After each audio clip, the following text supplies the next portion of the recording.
The NASCAR driver who stormed the White House, Tighe Scott. Tighe Scott is a former NASCAR Cup Series and modified driver who competed from 1969 through 1985. Born in Pen Argyl, Pennsylvania, on June 2, 1949. He is best known for, as far as his racing career, as an underdog that was given an opportunity by Walter Ballard in 1976 to run that season's Daytona 500. Through the early 1970s, Scott raced dirt modifieds at local Northeast tracks in Pennsylvania, New York, and New Jersey. By 1976, armed with some sponsorship money from his father's Scotty's Fashions Company, on board Ballard's number 30 Chevrolet, Scott's NASCAR Cup Series debut came in the 76 Daytona 500. After making a deal with Ballard to drive his number 30 for $5,000 in the Daytona 500, essentially a rent-a-ride situation, like he would several other times later in the season. He started 18th and finished 35th, after a lap 58 crash ended his race early. Tighe Scott was able to secure that number 30 Chevrolet for 5 more races throughout the 1976 season. His best start was 25th at Talladega in the spring, and his best finish was 6th at Talladega in the fall. Overall, in 6 starts, he scored 1 top 10. After some solid performances in the select starts that Tighe Scott made the previous season, in 1977, Walter Ballard hired him to drive the number 30 Scotty Fashions Chevrolet full-time. A few times, Scotty found himself having a strong run, though the team was absolutely plagued by DNFs, netting 15 in 26 starts. His best start was 13th at Daytona in the summer, and his best finish was 5th at Bristol in the late summer. Also making 1 start for Baxter Price at Darlington in the spring, behind the wheel of his number 45 Chevrolet, starting 35th and finishing 26th, after he blew an engine on lap 198. Overall, in 26 starts, he scored 1 top 5 and 1 top 10, finishing 20th in final NASCAR Cup Series point standings.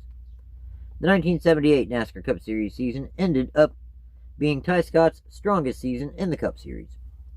Owner Walter Ballard served as Scott's crew chief in 1978, returning to the Ballard Racing number 30 Chevrolets and Oldsmobiles full-time. Starting at race 10 in Talladega, the team picked up Russ Toggs as primary sponsor. Less DNFs, and even spent 2 weeks inside the top 10 in points throughout the season, spending the remainder of the season in the top 15. Scott's best start was 10th at North Wilkesboro in the fall, and his best finish was 7th at Nashville in the early summer. Overall, in 29 starts, he scored 7 top 10s, finishing 13th in final NASCAR Cup Series point standings. In an effort to get more competitive, in 1979, Ballard Racing hired crew chief Harry Hyde to run the team. Due to a lack of funding, Scott and the number 30 team only made 17 starts throughout the 31 race season. The team also switched manufacturers to Buicks.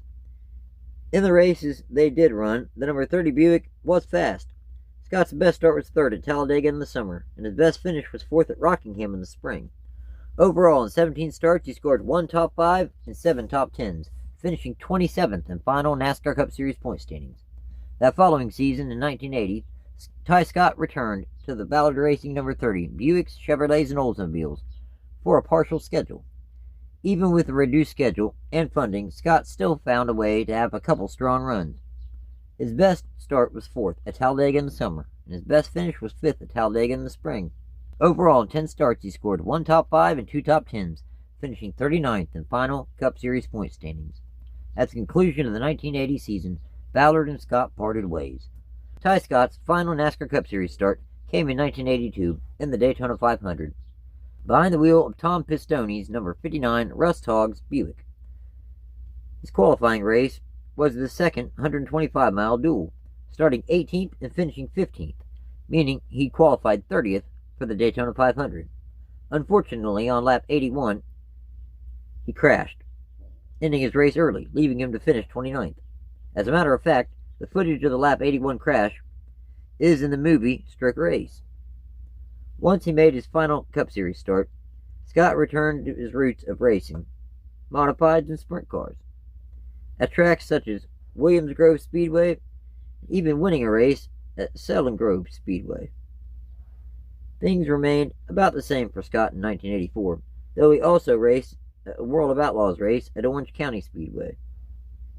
Winding down his racing career, Scott made the final 4 starts of his career in 4 World of Outlaw races, winning at a local track, Williams Grove Speedway. With that, Scott would retire from active competition, moving back to the Penn Argyl, Pennsylvania area once he finished racing in the NASCAR Cup Series.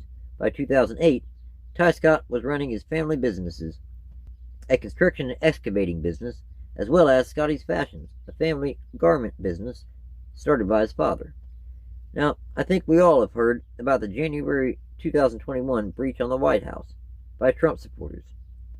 In a strange twist of fate, on June 5, 2024, Tighe Scott was arrested by the FBI on 2 felony counts: obstruction of law enforcement during a civil order and assaulting, resisting, or impeding certain officers, along with 5 misdemeanors.